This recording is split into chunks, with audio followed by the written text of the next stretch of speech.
খুব বেশি বড় নয়,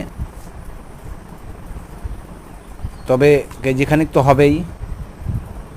ছোট্ট একটু ভিডিও করলাম তোমাদের উদ্দেশ্যে, কেমন লাগছে একটু জানাবে। জলের নিচে ছোট হলেও তার একটা আলাদা শক্তি থাকে, শক্তি হয়।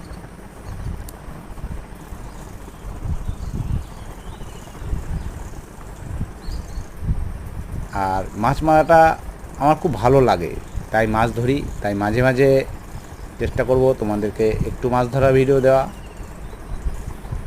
কেমন আছো বন্ধুরা একটু জানাবে, পারলে এই চ্যানেলটাকে সাবস্ক্রাইব করবে, সাথে থাকবে। আর মাঝে মাঝে মাছ ধরার যে টেকনিক সেগুলো তোমাদেরকে জানাবো, বা কী কী টোপ দিয়ে মাছ ধরা হয় সেগুলো তোমাদেরকে জানিয়ে দেবো। আর কোন